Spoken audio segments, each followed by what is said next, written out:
Hey there, hi there, ho there. Welcome to the weekend edition of Sports Frenzy 2.0, where Dave and I'm the maestro, Kevin Crane, I'm the conquistador, Dave Height. we will get you through your weekend. If you're not watching sports, which we would never relate to or understand, but if you have some free time, you want to read a book, Watch a show. you're tired of watching those stupid, lame Big Ten SEC showdowns they stick you with at 8 o'clock at night on Saturday. Or if your team is just completely sucking and needs something else to divert your attention for a while. That's what we're here for. That's why we do the weekend edition. We will tell you what to watch on Netflix, Hulu, Disney Plus, what to read, what to watch at the theaters, what to watch on demand. We will get you through. Shall we start with music? I think we should. Do we want to go the album or the singles first? I think we knock out the singles. Yes, because I want to torture you and everybody else out there with the lamest song possibly ever released over the last 10 years. This is a horrible piece of garbage. We're talking about U2. Your song saved my life. Off of, what was it, the Sing 2 soundtrack? My God, this is something that should be on a frickin' Disney show. And it's horrible. It's so bad. It is so bad.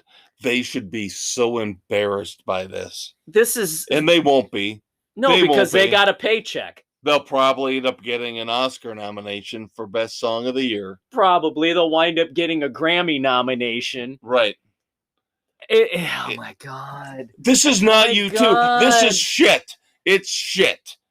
It's literal shit. It is so lame. It is a parody of a pop song. I have criticized U2 over the years. I am not a fan of U2. I am more of a fan. So I will stick by them because I grew up with U2. The Unforgettable Fire and the Joshua Tree were albums that meant a lot to me. But ever since then, they have kind of been straying off the path and trying to figure out asshats. Who they are. Yes. And this is just not even music. This is garbage. I mean, literally, I could give a 4-year-old a Tinker Toy piano and they could come up with a better melody and song than this. This is not worthy of Hall of Fame, Rock and Roll Hall of Fame musicians. No, it's not. It's brutal. I've never heard the Rolling Stones sing to this level. I've never heard Van Halen sing to this level. I've never heard the Foo Fighters sing to this level. This is like the ultimate sellout. It is. This is embarrassing beyond all belief. And I guarantee I go on Rolling Stone, which I won't because I have banned Rolling Stone. They're going to eat this one up. Oh, but you don't understand how Bono is reaching into his inner self and trying to find... No, he's cashing a big-ass paycheck for this crap. You two should not be doing a song for an animated goddamn movie! And at least one not this abysmal. No! None! Sorry, when you start doing songs for animated movies, you have sold out. You have sold your soul. You don't do that. If the Foo Fighters ever do it, I'm done with them. Sometimes. No, don't do the song. No.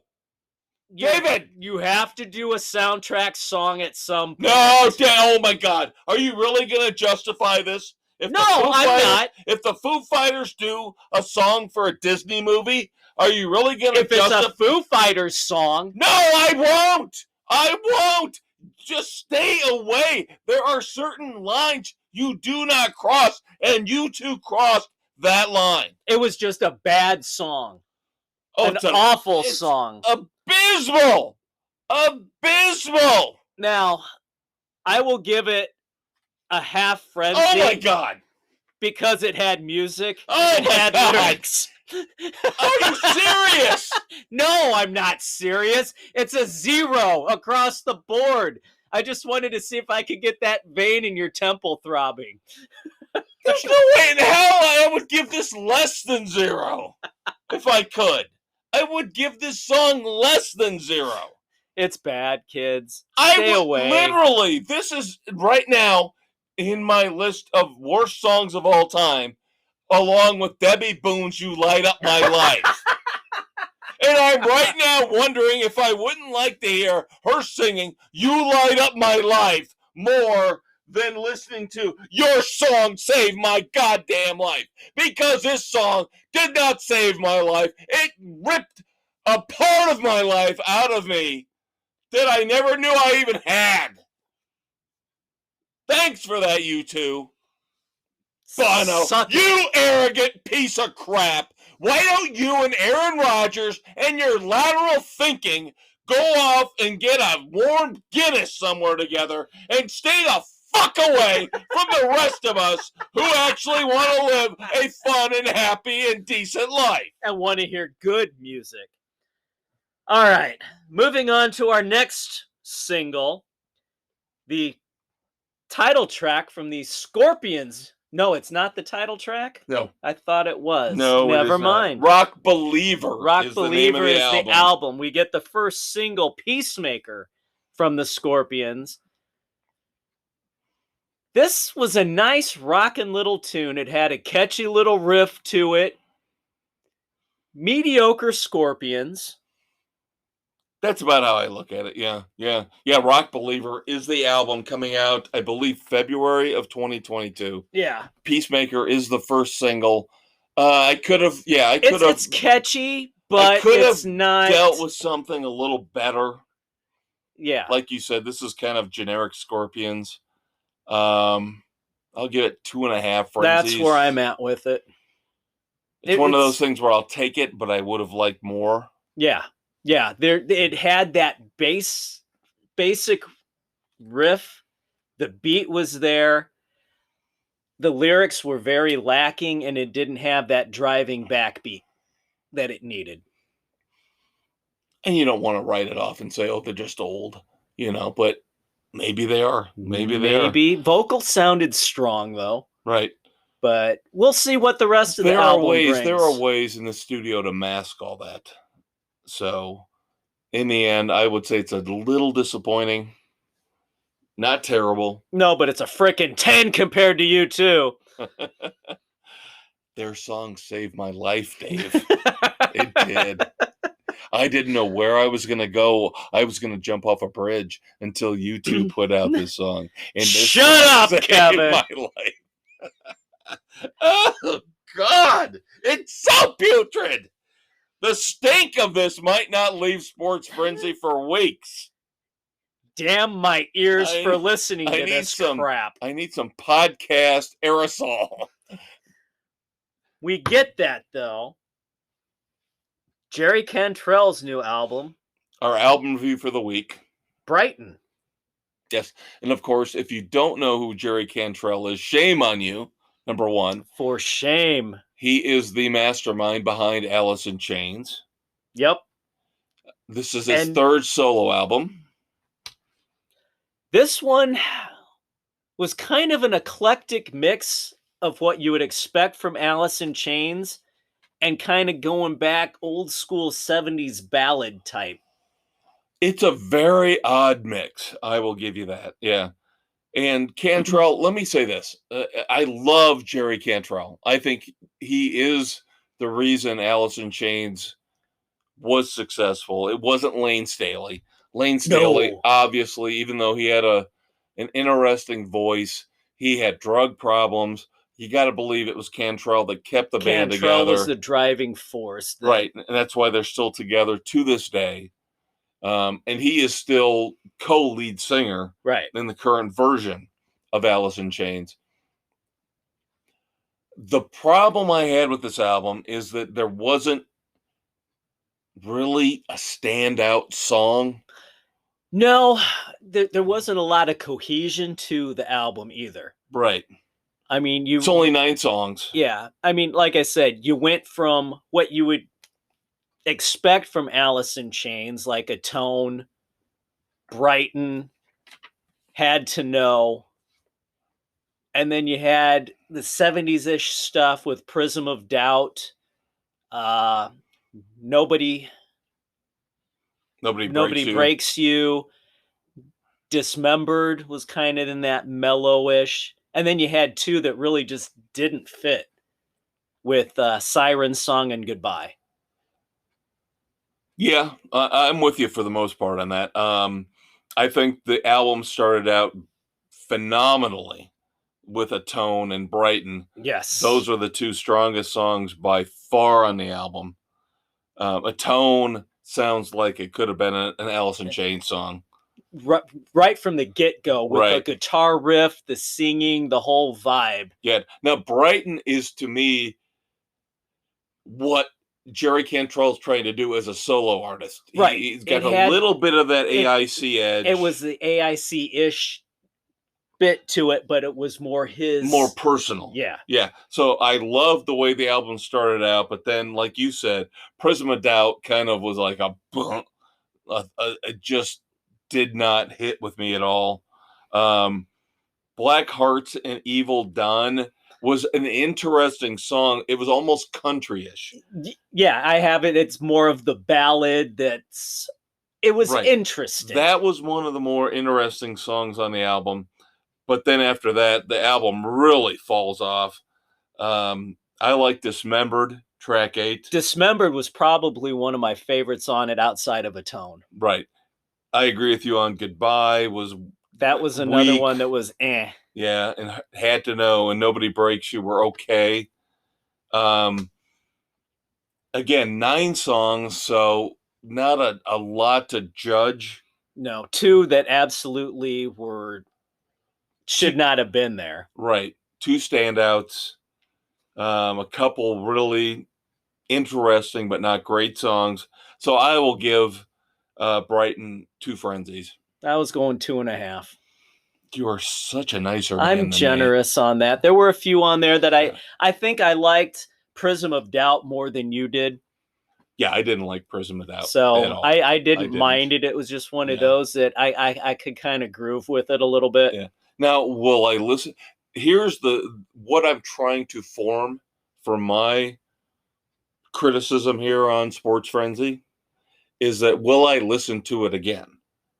We talked about this in the past with like Restless Heart, Whitesnake last week. Definitely. Love the album enough. Yeah. And I will listen to Brighten again. So even though I'm only giving it 2 frenzies, it's not like the Doobie Brothers or Duran Duran we've talked about recently. Well, we just write those off as... I will not listen to them. And I know I'm giving them similar reviews to what those were, but the expectations from this one that we had going in, right, what we'd had from the past, and this is more the music we would normally listen to. Right. But yeah, I can only go 2. I can't go 2.5. Even though it's only 9 songs, there are a lot of disappointing moments on this for me. Yeah, like I had the 2 big disappointments. The rest I could deal with and listen through. Yeah, because you're a nicer person than me. I'm a bastard. You are. All right. Unfortunately, we probably should segue into the tragic music news of the week. Astroworld. Wow, that was... This past weekend in Houston, 8 people died, and I know there are still a lot of people, young people, clinging to life in hospital beds because of what happened. Now we've got lawsuits.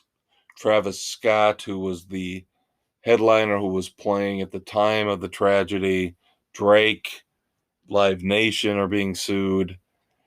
And again, where are we going to draw the line between personal responsibility? Now, there's other things going on too. There's also rumors that people were injecting people with heroin. because there are stories out there that the cops were like giving people Narcan. Oh, good Lord. This whole Not because people had actually done it on purpose, but because right, because somebody was an asshole and decided to just jab somebody. Right. It sounds like this whole thing was a complete disaster from the get-go. All the reports was security was under what it should have been, that their supposed people protecting your emergency workers, not everybody knew CPR. And the fact that it took over a half hour for the concert to be stopped after an emergency was declared is inexcusable. And I think that's why Travis Scott is getting sued, is because he was the one that supposedly was kept going. Let's keep going. Let's keep the concert going. Yeah. Oh, they need help down here. He pointed out. Somebody actually screamed, supposedly up at the stage, said, somebody just died right in front of me. Yeah. And again, just going by a lot of reports, but still, the time frame from when emergency workers declared that it should be shut down until Scott actually ended his performance was over a half hour. That's inexcusable, especially with the reports being when the crowd was chanting for him to stop. There were people in the crowd saying, we've got problems, we got people dying here, there are issues we need to. It was a perfect storm of stupidity. I have not been to a festival. You and I usually go to 95% of our concerts together. Right. I've been to festivals, and I have not went to one recently. Yeah, over the summer went to one. I have not, but you did. And there was nowhere near this kind of problem. You went Grand Rapids, right? Upheaval.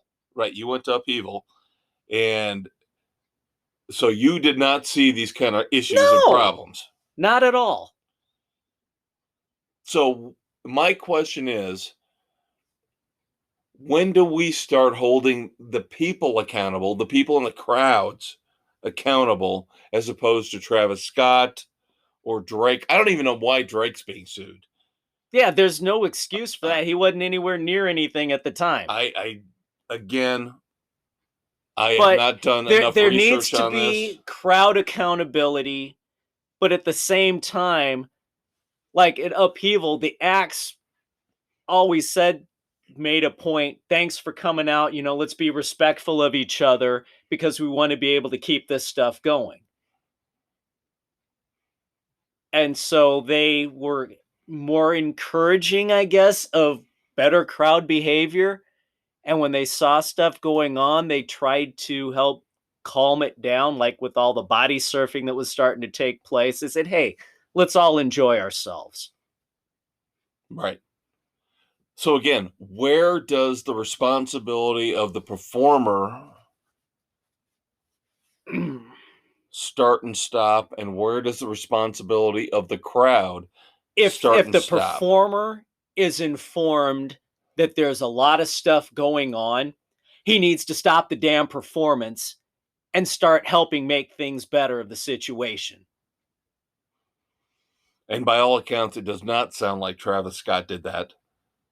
And of course, he's a member of the Kardashian clan. Whoop-de-doo. Who cares? Now, it's just not on him. I don't know if the organizers of the event didn't relay it.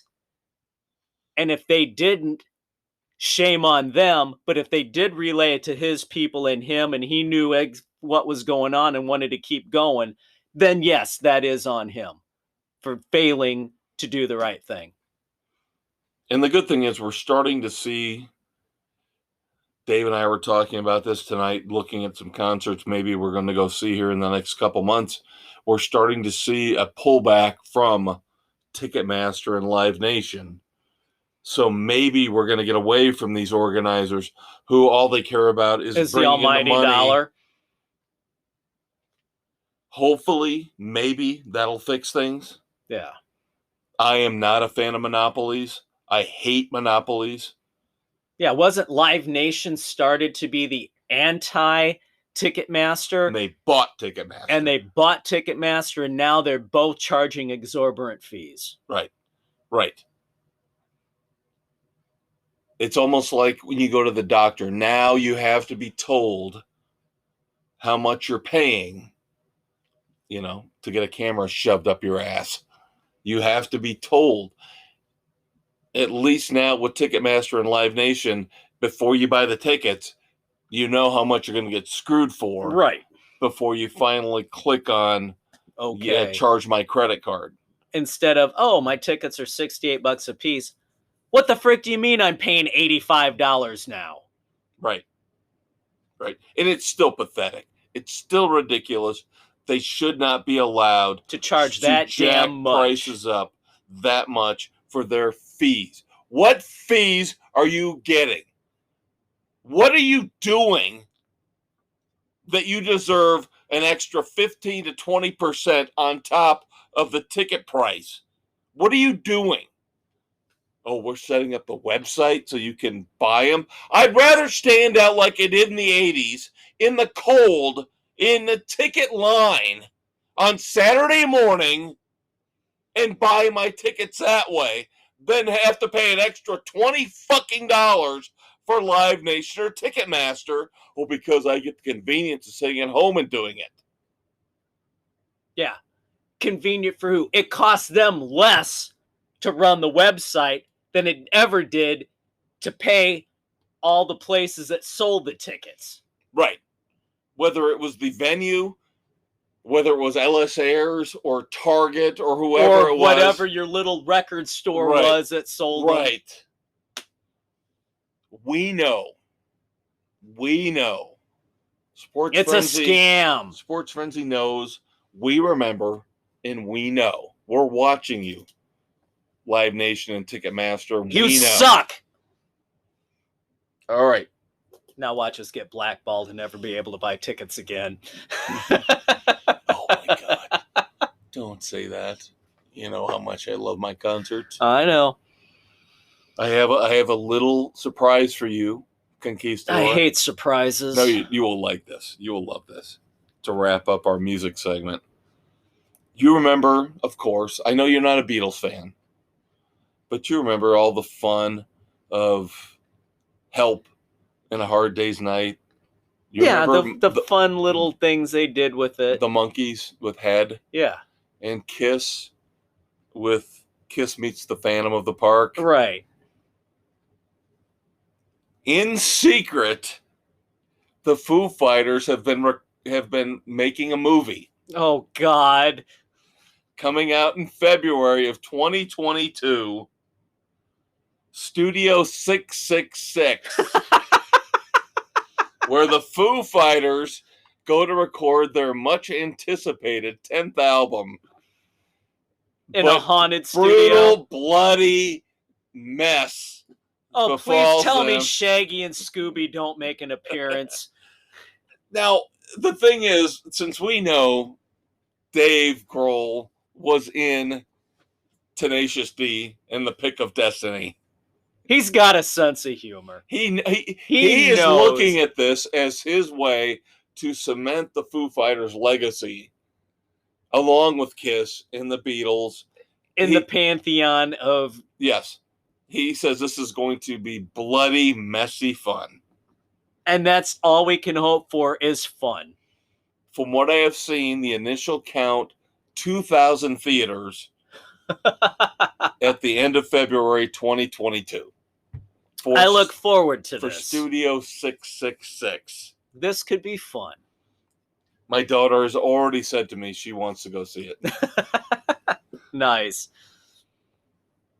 For next week, well, keep in mind, kids, when I say next week, that's just me. I'm doing solo next week. Dave and I next Wednesday will be engaging with the great and the glorious Sebastian Bach. Doing Slave to the Grind. In its entirety. So you get me alone next week. In 2 weeks, couple songs we're going to listen to and review. The Fix are back. Woohoo! A decade since we've heard from them. New song called Wake Up. So we will review that. And of course, it's Christmas time. No, it's not. Not until after frickin' Thanksgiving. It's Christmas time. It's not Christmas until it's Thanksgiving is over. If Billy F. Gibbons says it's Christmas time, then I don't care. You have to listen to and review, David, Jingle Bell Blues by Billy F. Gibbons.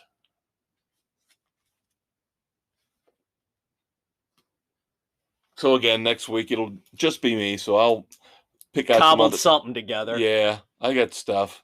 I got things. I got issues with you people. It's not Festivus yet. Wait for that celebration, kids. It'll be a doozy. Yeah. Don't wait. Yeah, don't worry. I'll have plenty to talk about next week here. And I won't be here to keep them in check. But just remember, the week after, big stuff. You get the review of Sebastian Bach doing the entirety of one of the greatest metal albums ever, Slave to the Grind. And that will also be the week we're prepping up for a double.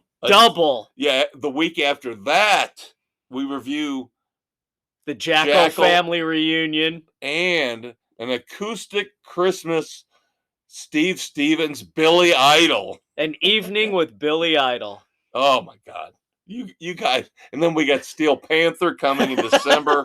It's just rolling right along. You guys kids. Don't know what you're in for. We don't know what we're in for. You guys and girls out there, we love all of you. Stay tuned. Movies, streaming, and TV coming up.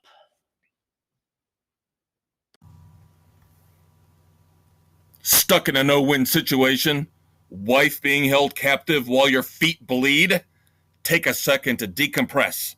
Pull out your smartphone and listen to Sports Frenzy 2.0 on Spotify, Anchor, Google, Radio Public, Pocket Cast, Breaker, Apple, Overcast, and Castbox. And don't forget to check out their Facebook page. The Maestro and the Conquistador will take your mind off your dire predicament and give you the best non-PC sports commentary you'll find anywhere.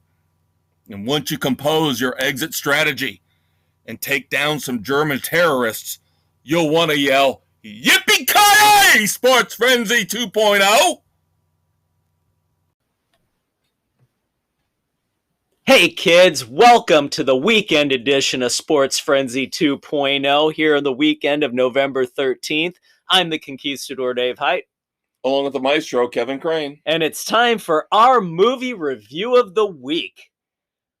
The Harder They Fall with Idris Elba and Jonathan Majors. Nice revenge western on Netflix. We've always talked about this. We have always on Sports Frenzy tried to make it a point of emphasis to say we have no problem whatsoever with a movie that's got a completely or predominantly black theme or African-American cast, but we've always said, make it original. Don't take something and redo it. And this is what we have been asking for. This was brilliant because it's an original story using real life historical figures. And I love that aspect to it. It was great. The way they worked it all in. It's unbelievable. There were a couple small missteps. Some stupid little cliche The all things. white town thing was really stupid. I thought that was kind of stupid. That was a little over the top. Yeah.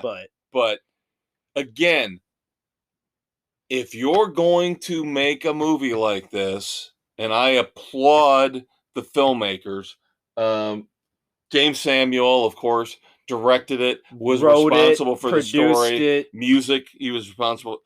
Great, brilliant. This is the kind of filmmaker I want. This was start to Because finish. we'll talk about the phenomenal. Eternals here in a little bit, and that clusterfuck that basically has destroyed the Marvel universe because they did the exact Single-handedly. opposite of what The Harder They Fall did. Yeah. The Harder They Fall did this the right way. The Harder They Fall featured African American actors and actresses. Brilliant cast. Absolutely brilliant cast. Great cast. Well acted. I would not be shocked now that they're allowing Netflix, Amazon, HBO Max, their movies now count for Oscars. Right. All they have and to do, everything. I think Regina King, number one. Oh, she was phenomenal.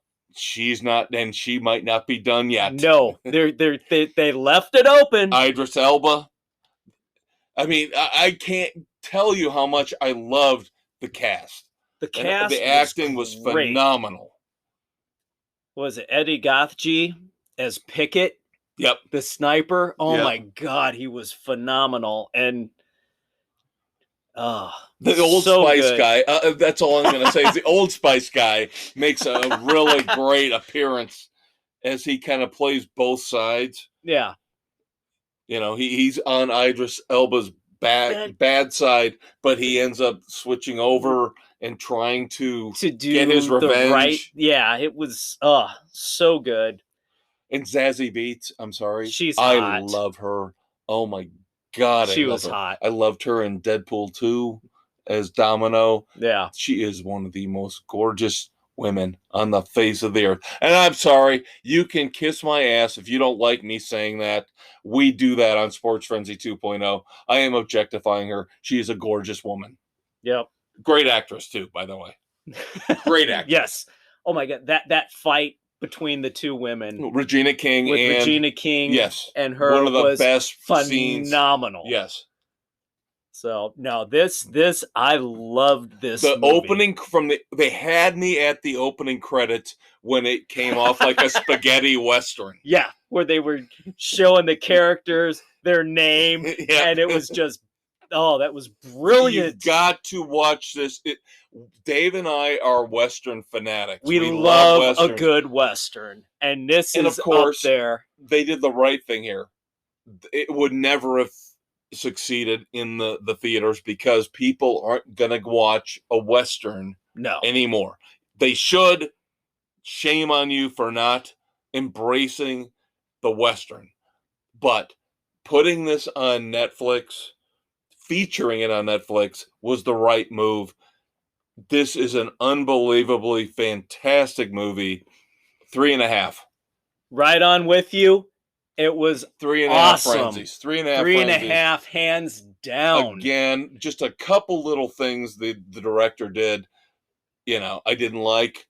But I admire the fact that he did not make this a racial diatribe. No, not at all. All this was a movie with black actors. And if you can't handle that, that's on you. It was a great freaking story from start to finish. The cohesiveness was there. All the characters are interesting.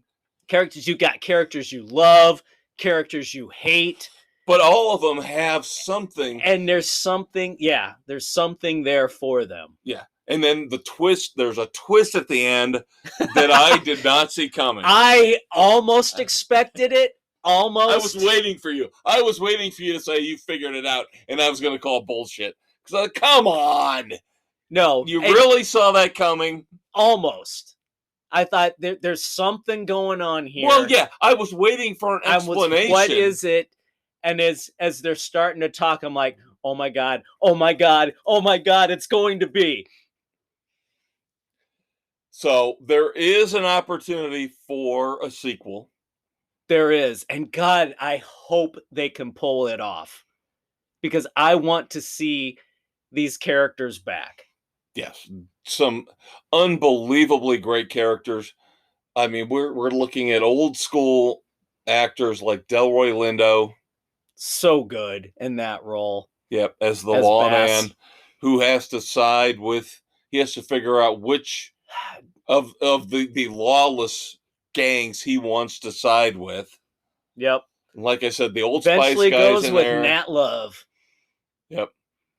And as they're going through, I'm like, they're listing off the characters. I'm like, oh my God. Whoa. They're actually bringing real people in. And then you get the thing that the story is fiction. The people are real. Right. And so good. Right. And I, again, admire the filmmakers for not turning this into a PC piece of garbage. You know, Right. They keep race out of it for the most part. We get a couple references, but it's at that time, right? So, but they do such an unbelievable job of staying away from that. They keep that at the bare minimum. It is, and that's why phenomenal. I was able to enjoy this movie. And again, we've talked about this on the show. If you don't make it PC focused, it can be a brilliant freaking film. And that's what The Harder They Fall is.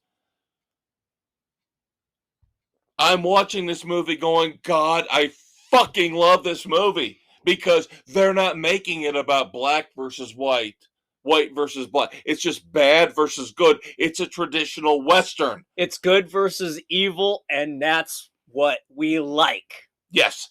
And again, this is what Hollywood should aspire to. We don't. I can watch a movie with an all-black cast and enjoy it. I don't care who the cast is. Don't shove your PC agendas down my throat. And that's what's so admirable and so perfect about this movie, is the filmmaker gets it. James Samuel gets it. He understands. I'm going to have an all-black cast, but I'm going to make it so that everybody can enjoy the goddamn movie. Especially fans of Westerns. 3.5. 3.5. Solid 3.5. I will be watching this again. Yes. This is definitely one I will watch again. This could be the best Western I have seen since Appaloosa. Yeah, I like this. But again, I don't know what that says, because nobody makes Westerns anymore. No, I like this better than the Magnificent Seven that came out with Denzel. Yeah, I could go there. Yeah. But did you notice? Very interesting point, bringing up the remake. The church seemed like it was almost identical to the church in the Magnificent Seven. Yes, I noticed that. So again, religion plays a big part. We won't spoil anything, but did you notice the name on the side of the train car? No, I did not. C.A. Bozeman? No, I did not. The homage to Chadwick? That's awesome. No, I did not. Very cool. And again, these are the type of things where stop dividing us. Stop making us hate each other. This is the type of movie that brings us all together. It is. Loved it. Black, white, I don't care who you are. This is a classic, awesome Western. You relate to all the characters. It doesn't matter what their skin color is. Right. And that's all we're going to say on that. Just a great freaking movie all around. Unbelievable movie. Unbelievably fantastic. I want to see more from Mr. Samuelson. Yeah. Yeah, I want to see more from him too. Yeah. He seems like he's got a really nice touch. He seems like he's a talent. Yeah. I want to see what else he can do. On the flip side of that, because I'm the maestro, so that means that I have to bring in the negative. You have to subject us to the crap. James Samuel looks like he could be one of the great filmmakers. One of the next great young filmmakers with The Harder They Fall. Nobody listens to me, though. Nobody listens to me when I tell you Francis McDormand shitting in a bucket. No. does not make you a great filmmaker. No, it makes you a moron. But Marvel decides that Chloe Zhao, the one that made the Oscar-winning movie Nomadland. All right, stop right there. Why are you bringing somebody noted for an Oscar into a comic book movie? Because they've done it before and they think they know more than us. They think they're, because they brought in Taika Waititi, who we love. We love him because he is one of the masterminds behind What We Do in the Shadows. He is one of the masterminds. He was the one that directed Thor, the third Thor movie, which everybody loved, Ragnarok. So they feel like we're bringing in. It doesn't They always feel work. like they're bringing in auteurs. They're bringing in these geniuses. It doesn't always work because not all of them get what the project is supposed to be. Now, even though Eternals made $71 million, worst reviewed Marvel movie ever, going back to the Hulk, the first Hulk. By Ang Lee? Yeah, and that wasn't even part of the quote-unquote universe. Right. Ang Lee. Great point. Hack. Somebody who serious films should not have done a comic book film. And so everybody's, we don't understand why the Eternals aren't doing well. Everybody, including us, could have told you why. We heard the early buzz. The same, we got gay characters. Ooh. Stop shoving the shit down our throat. Again, let's go back to the harder they fall. Gee, the other part is... You can have an agenda. You can have something in terms of your cast, your crew, your story, as long as you don't make it overt and say, you better enjoy this, because if you don't, you're a racist, homophobe, bigot. I never got that watching The Harder They Fall. No. I never felt like they were saying white people suck. I never got that impression. No, that's what I loved about the movie. Is they said, this is just a black movie. You know, there's white people in it. Yeah. You know, we're going to bring it up once in a while. They were, you know, they had slaves. But for the most part, it's just, we're trying to make a movie with black people. But Marvel now, with this shit, with the Eternals, is trying to say, we're going to tell you what you have to watch. You better enjoy having gay superheroes, and you better enjoy. I knew the minute I saw Angelina Jolie, it was going to be Salma Hayek in it, that it was going to be crap. Two of the most outspoken, liberal pieces of garbage actresses who aren't in even Hollywood. All that good. No. I knew the minute they put them in, this is like, you're going too far. You are going too far. Now, I would have expected this if it would have been a Sony made, but coming out of Marvel Studios is what's more surprising. Now, see, I'd go the opposite way. I would think Sony is trying to hold on to what they've got with the Spider-Man stuff, and they are trying to make sure they don't blow it, because the minute they make a misstep, Disney's going to come in and say, we want it all back. Because, of course, we got Spider-Man. Well, that's right. I'm sorry. I forgot. Disney bought out Marvel, which is why you've got the crap now. Right. So this totally makes perfect sense. Right. And that's the thing. Disney's effing it all up. Ever since Black Widow was the first movie under the Disney umbrella. Because Marvel was allowed to make everything up until Endgame. Right. And now it's all Disney. Gotta be Disney's, we gotta have this, and this. And we're screwing it all up. And what happened out of the gate? The first movie out of the gate, Black Widow, they pissed off their big star, Scarlett Johansson, because they put it out day and date premium $30 on Disney Plus, but wouldn't give her any of the money. Right. Even though it was cutting deeply into the box office. Big time. Good for her. She sued. She ended up getting, I think, $40 million. Yeah, she got a decent chunk out of it. But still, they got lucky with Shang-Chi. They got really lucky with Shang-Chi.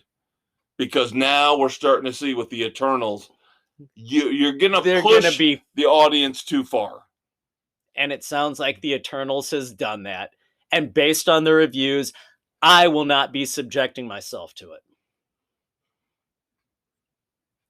And then they're trying to rely on Spider-Man again, like you said, with Sony. That's a Sony property right Sony. Now.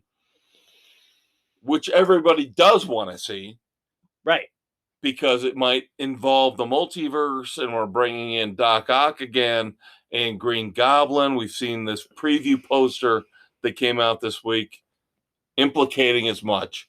But again, how sad is it that Disney takes over Marvel? We all want to see the Sony stuff. Venom and Spider-Man. When it was before, we didn't want to deal with the Sony stuff. We wanted the Marvel stuff. Thanks, Disney, for turning everything upside down. Sony should be thanking you. They should be giving you a Christmas ham for handing them creative license to do their things the right way. Unbelievable. Absolutely unbelievable. I'm so disappointed and disgusted. And we called this months ago. Again, when we saw the cast in the first trailer, we saw how abysmal it was going to be. The only way we were giving it a break, the only reason why we were giving it a break is because I had no faith in Guardians of the Galaxy. And they turned that and made it into a phenomenal franchise. But even the trailers for that looked good. The trailers for the Eternals did not look good from the get-go. It's just another example of Hollywood getting too big for their britches. Yep. Now, talking about the difference between that, Sony, and Marvel,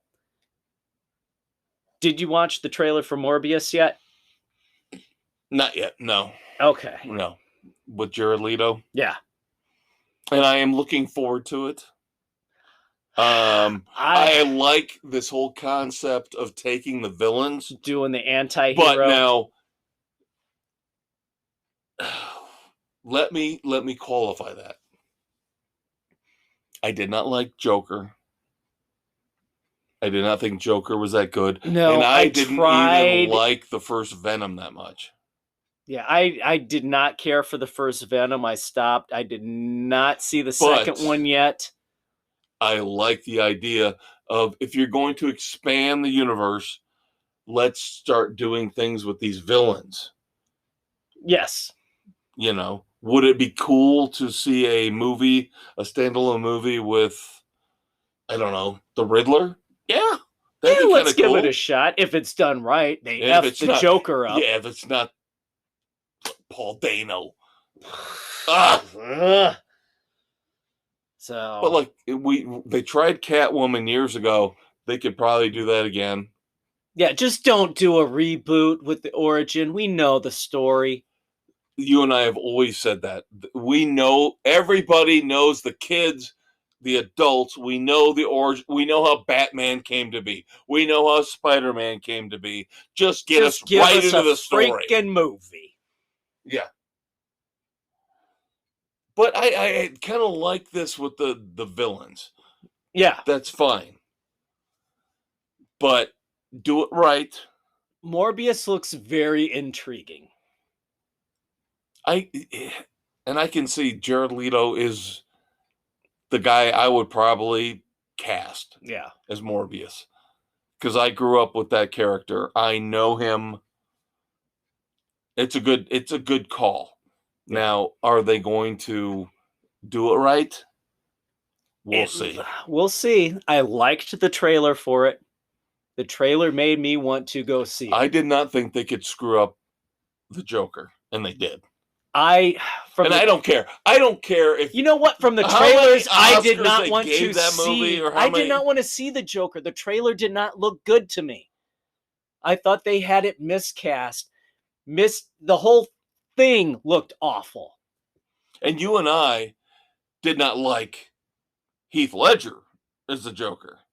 I still think we are still that looking was too over the top. I still think even we've gone through Jack Nicholson. That was not a good one. Jared Leto. Heath Ledger, Jared Leto, somewhere in between those. I still don't think we found the right Joker yet, though. But it's between Leto and Ledger. Somewhere in there is where the Joker resides. I still think we have yet to see the ultimate. Somebody will find the Joker. But I do not think we've seen him yet. And I don't care how many people fawn over Heath Ledger. That was not the all-end-all Joker. No, it wasn't. And I did not care for Leto's version that much either. Although it was cool to see him at the end of the revamped 4-hour Justice League. But again, it wasn't the right Joker. Right. We haven't had that yet. We could talk about this for hours. We could. With Spider-Man, now with all this coming out, bringing back Doc Ock and Green Goblin, oh my God, we could talk about this forever. Just set up the Sinister Six. And that's been supposedly in the works for years and years and years. But they can't get it right. Well, and of course they screwed up Electro. Because, I'm sorry, Jamie Foxx, Blue Fire, whatever he's doing, is not Electro. No, as much as you hate to admit it, Hollywood, you need to have the big cheesy yellow lightning bolts with the green suit. I mean, my God, at least you got Mysterio with the fishbowl right. You got that right. You did. And that's why, again, I will say Sony's doing better than Disney/Marvel is. At this point, yes. I was so skeptical about Mysterio, and they got it right. And they did an unbelievable job with They nailed it unbelievable job with Mysterio. I was so proud of Sony. But again, how sad is it that a company that technically doesn't have the rights to anybody outside of Spider-Man and the villains are now excelling? Right. Because they get it. The second Venom movie is going to, what we're looking at in terms of box office tracking right now, is going to outsell the Eternals. What does that say? That Disney does not belong? Disney is screwing up the Marvel Universe. They're going to try to bleed it for all it's worth. They're going to try to take every little character from everybody who knew Marvel. I read Marvel comics growing up. I didn't even touch an Eternals comic book because it was garbage. It was that whole cosmic shit that nobody cared about. It's the goofy-ass crap. But, of course, they distance themselves from the Punisher. Which is one of the greatest characters of all time in the comics. They won't admit they screwed up with the Netflix deal. They gave up so many characters to Netflix that they really want right now, that they're dying to have. Daredevil, Elektra, Punisher, Luke Cage. Are you the Defenders? Are you kidding me? And they have to dig this far deep and this far down for the Eternals? That's so bad. Such a horrible decision. All right, I got one more. Fast and Furious. We have hope for peace in the world. We do. Because if Vin Diesel and The Rock can get together and put aside their differences, then there might be hope for all of us. Vin Diesel actually reached out. Kumbaya.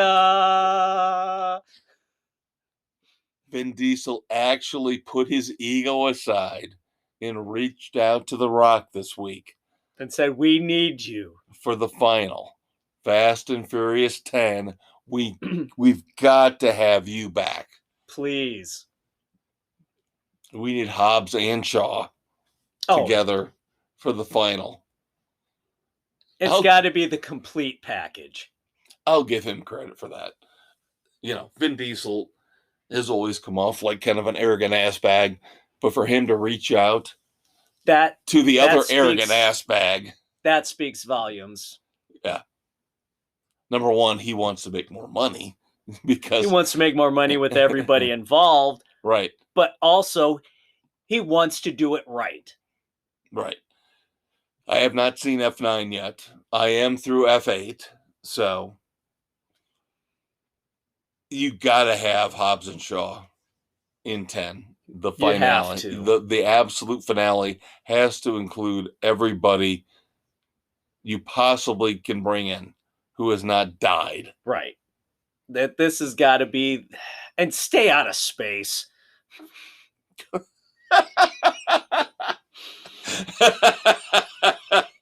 Keep it terrestrial, people.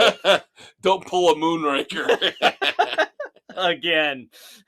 Oh, the Conquistador can always make me laugh. All right, we've got one more segment to go, kids. We're going to talk about Tacoma.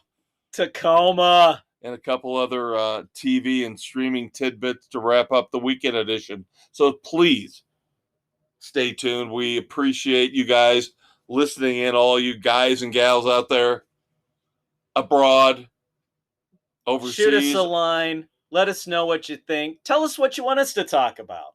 Yep. We'll take requests. We will just be thrilled with anything you send us. Eventually, we might do a poll. We might do a Q&A. Those are options now that Spotify has given us, so stay tuned. Next segment coming up.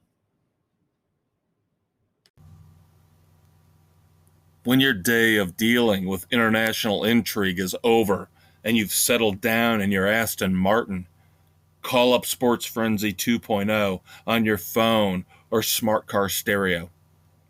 Every Thursday, Kev and Dave will take your mind off the megalomaniac who just had a laser pointed at your genitals with the best sports criticism around. And don't forget to listen to the weekend edition every Saturday so you can plan out your entertainment options with the femme fatale of your choice. Grab a martini, shaken, not stirred, and check out Frenzy, Sports Frenzy 2.0. Hey everybody, welcome back to Sports Frenzy 2.0, the weekend edition. I am the maestro, Kevin Crane. I'm the Conquistador, Dave Height. Time to wrap things up here for you, but we've already given you one of the most awesome movies you could watch in the heart of a fall. We've told you music, kind of stay away from U2. Yeah, avoid that one. But hopefully we'll have some better stuff coming up for you in music next week. But now it's time for TV and streaming. And Titans has ended. Yep. What We Do in the Shadows has ended. But we still have Tacoma FD. Oh, thank God I finally got that worked out, that Comcast got their act together and stopped trying to charge me to watch the episodes. So I am all caught up to this point with the last two, The Quiet Party and Eddie the Chief. Chief Panisi. Chief Panisi. Penis Eye. Penis Eye. Broken Lizard is just the best. They are awesome. They are funny. They're subversive. I love them. If you haven't watched Beer Fest, Slam and Salmon, Super Troopers, and Super Troopers 2, yes. You can, if you want to watch Club Dread, go for it. It's kind of their worst, but and it still was entertaining. Yeah. But thank God True TV has given them new life with Tacoma. Yep. Renewed for a 4th season. Right. Oh, so damn good. And of course, we joke now about Snackatron all the time.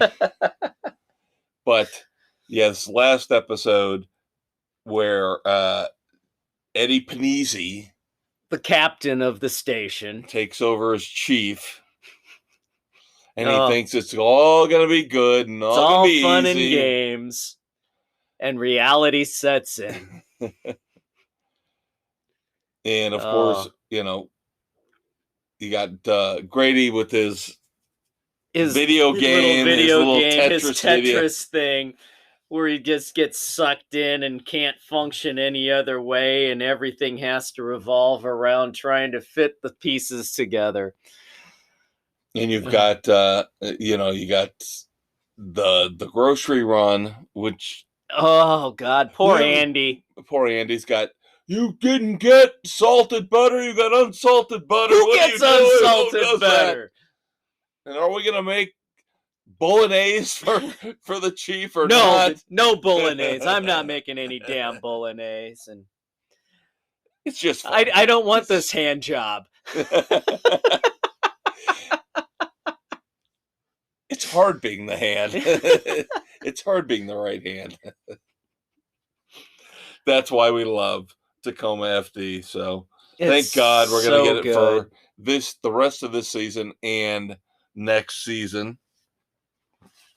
Now, I did not know this. Of course, I am a CSI fan. I've watched the first couple episodes of CSI Vegas. I did not realize this was only a 10-episode run for them. Really? So it's coming to an end here in a couple weeks, and they don't know if they're going to bring it back. Interesting. So, unlike NBC, who has Chicago, FD, everything. PD, FBI, NCIS, Yeah, that's... You mentioned Stranger Things.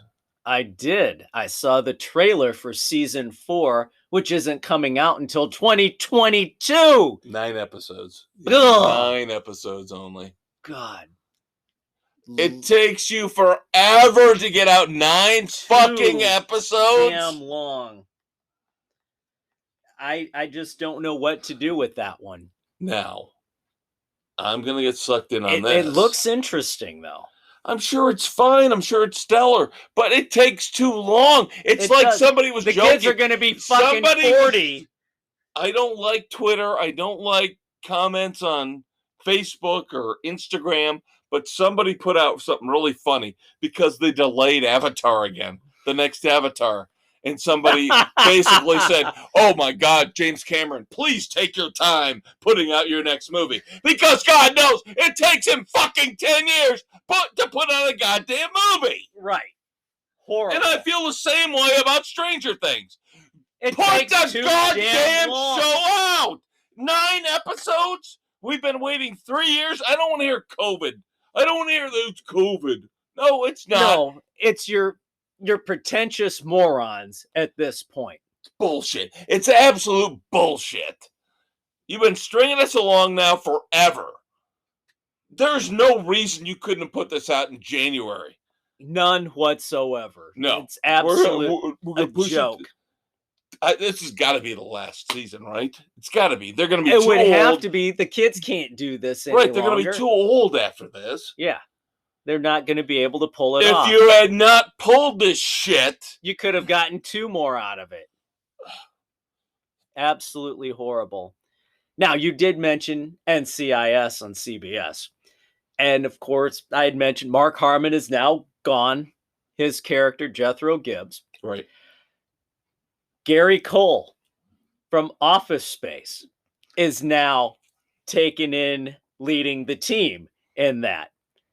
And he's really damn good in this. And I love it. This last episode, he's trying to get to know the team. And they're asking him questions like, yeah, I come from a Brady Bunch size family. I knew it! I was just going to say that. I was waiting for that. That was going to be my next question to you was... He did. He made fun of himself playing Mike Brady in the Brady Bunch movie. It was brilliant. So, great actor. He actually fits in with the cast well, coming in, bringing a different perspective. So, it's fun and enjoyable.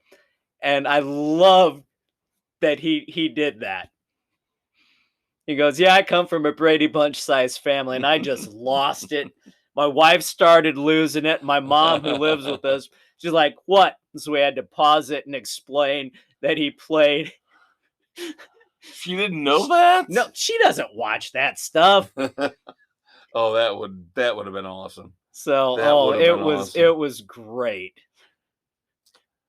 Okay, so I am not trying to pimp any other streaming services outside, of course, Spotify, Anchor, Google, Radio Public, Apple, Pocket Cast, all the ones Breaker that carry us, yeah. But they are having a special this week, kids. If you're like me, you're trying to watch your budget. Before Sunday, if you sign up for Disney Plus, first month $2. After that $7.99, I really don't want to give the rat any money. I'm gonna do it. I want to watch Black Widow because this will include Shang-Chi, so I can watch all, and then I can go back to WandaVision and catch up before Hawkeye starting on Thanksgiving. We probably should, but I just find it so difficult to give the rat my money. I know. I'm with you, but I do want to catch up on all the Marvel stuff. I want to see how bad it is. We've been talking about it. This might be the time to do it. But again, it's only through this weekend, kids. So I'm trying to save you money. I'm not trying to make the rat money. Believe me. We're trying to screw the rat out of money. So $2 for the first month for Disney Plus through this weekend. So I have been trying to get the Conquistador to watch Yellowstone.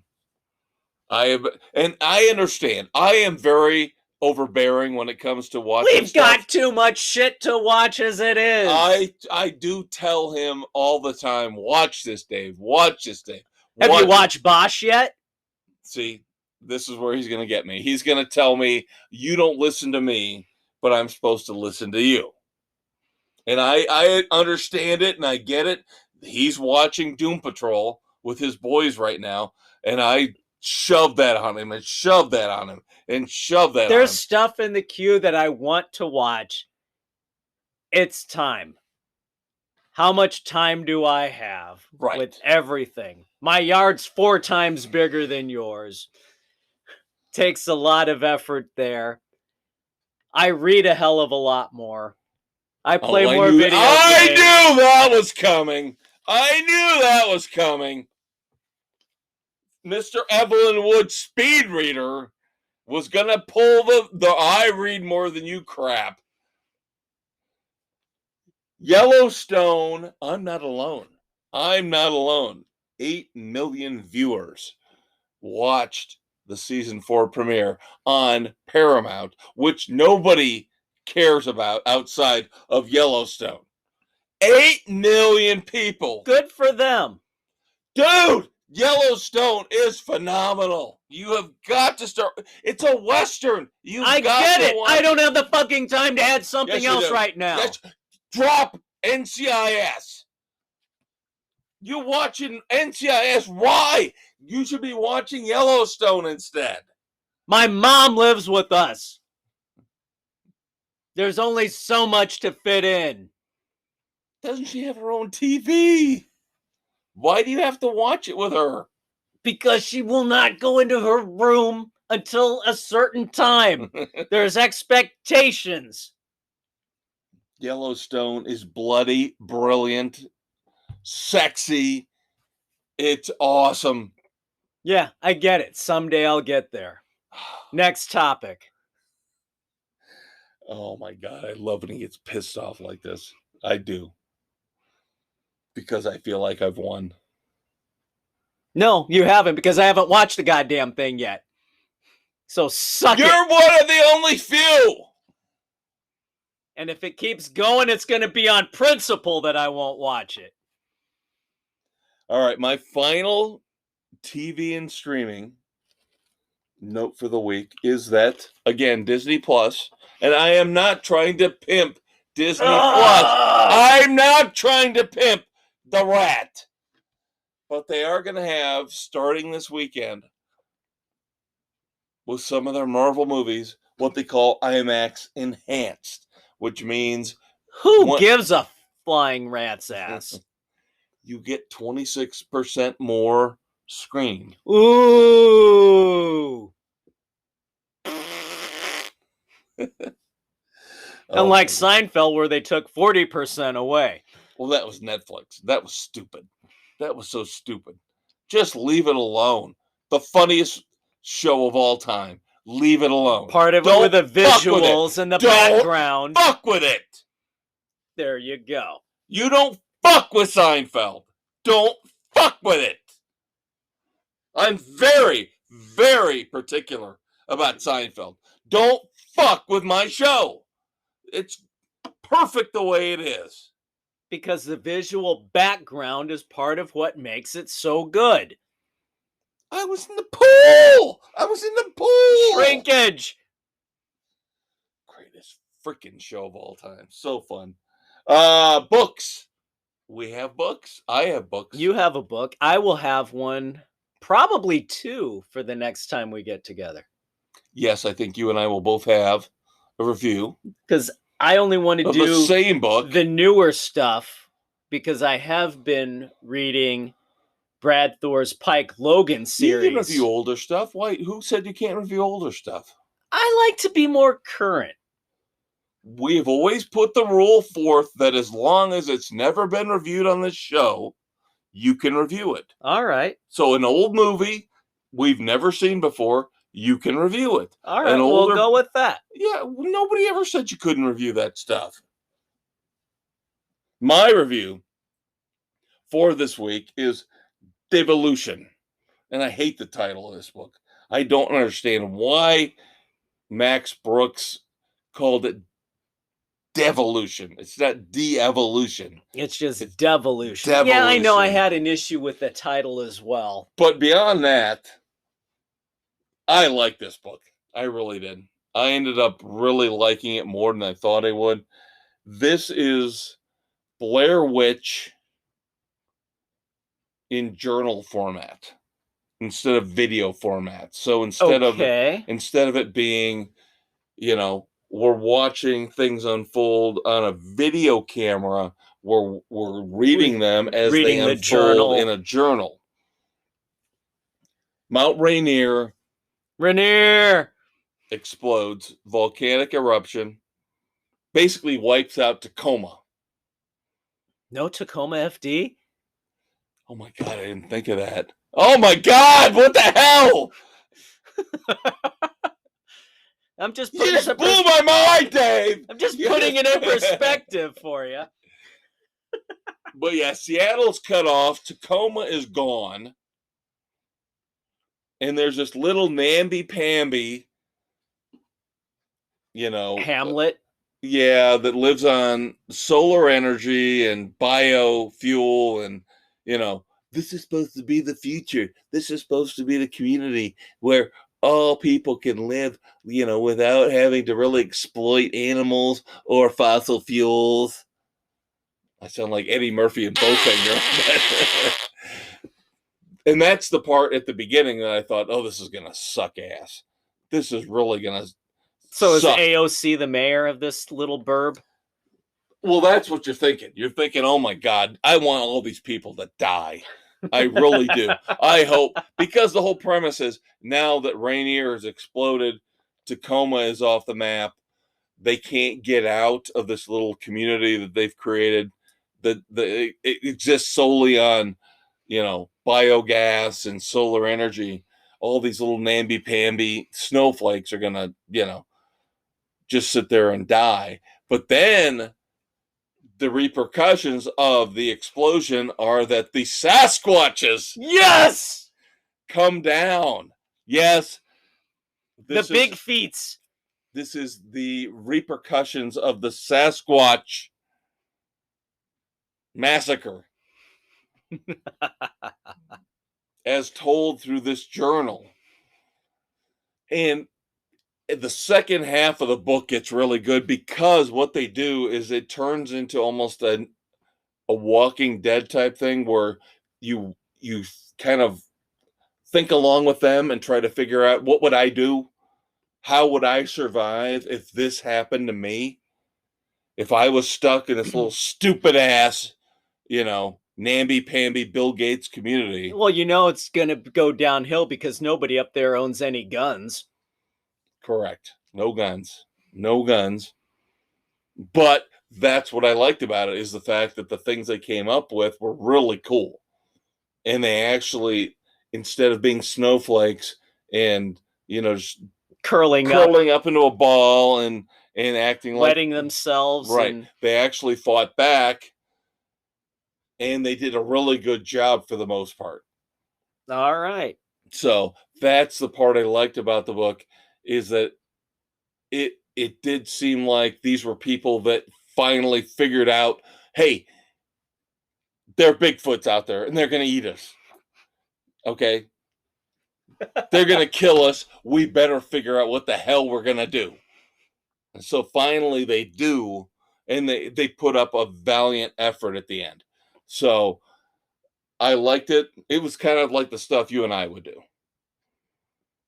I think they were thinking more along the lines of what we would do, in terms of, if we didn't creative have guns, survival. If we didn't have guns, like you said, duh, stupid asses, don't have guns. But what they did beyond that, in terms of like making bamboo spikes covered in their own feces, like old Vietnam War, Vietnam stuff, Vietnam, yeah, pungy stuff, and it's man, they really come up with very creative ways to defend themselves. That almost reminds me of, God, the old 80s Rachel Ward movie, The Fortress, where she's the teacher in the outback, and she and the students are kidnapped by this gang trying to get a ransom, and they escape and have to defend themselves against them. Wow, look at that. Awesome movie. Loved it. Can't tell you how many times I watched it. The obscure movie reference from The Conquistador.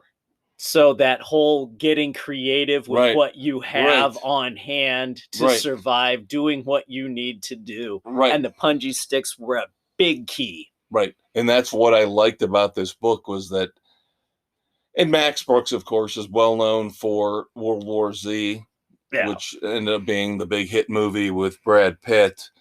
He does a really good job of taking these unbelievably ridiculous sci-fi almost scenarios and putting them into reality. And what would you do if? Cool. So, I may have to add this one to my reading list. It's not a long book. It's about 290 pages. All right, might be a weekend. Oh, shut up. Shut up, Dave! If I focus and not watch anything else or play any video games. You should watch Yellowstone. You should watch Yellowstone. I'm playing Far Cry New Dawn right now. But I will give this 3 frenzies. Nice. I really think they pulled it together. Again, it's a bunch of new age namby-pamby assholes. There you go. But at the end, they end up getting their shit together and trying to survive. And I like the way it was written. I like the way they played this all out. When I look back at it, I was like, I would probably do most of the same shit they did. Cool. I really would. They really did a good job of making it about, they're going to survive this way, and it's logical, it makes sense, without guns, again, they have to make their own weapons. They have to figure out how to fight off the Sasquatches. There The you big go. feet. The big feats. Yep.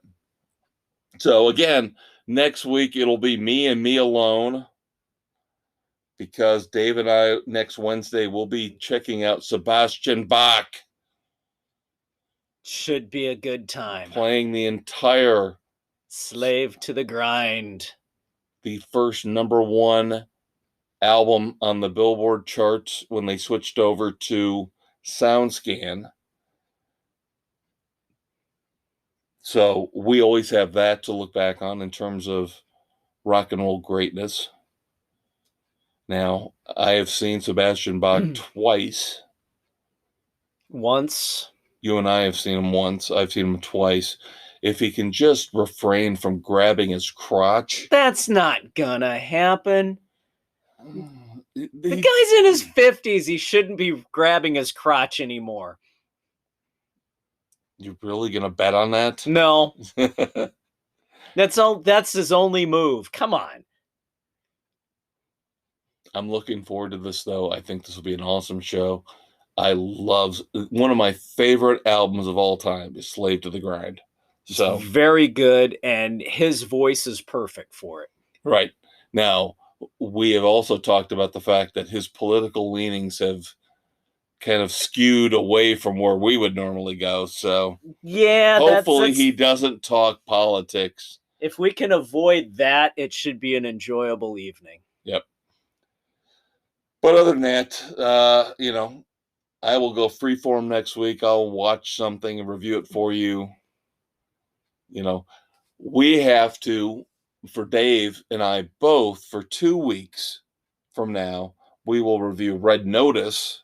Yes, we do have to get Netflix, Red Notice, which is of course the big budget action flick, $200 million budget. Lord, with Crazy. The Rock, Dwayne Johnson, Gal Gadot, and Ryan Reynolds. So 2 weeks from now, that's just an interesting mix, because we know Ryan Reynolds and The Rock have that movie charisma thing going, and throwing Gal Gadot in there is gonna be an interesting experiment. Yep. So you're getting that 2 weeks from now. Again, I'll put something together next week. I'll keep you interested. I'll keep you entertained. I'll do the best I can with what I've got to work with. That's what she said. Wow. I'm sorry. All right. It's been a great night, kids. Thank you for listening. Shoot us a line. Leave a comment. Tell us what you want. Give us something to watch. Check out the Facebook page.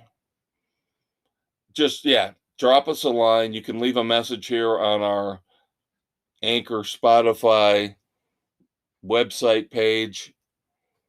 Tell us what you want. Tell us what you need.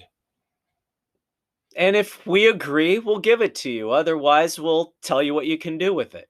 We'll respectfully decline in a sports frenzy way. And only a way that sports frenzy can bring it. I'm the maestro, Kevin Crane. I'm the conquistador, Dave Height. Have a great week, kids. We will check you out next week, or I will. Maybe Dave, a call in. You never know. Dave will see you in 2. Take care, kids.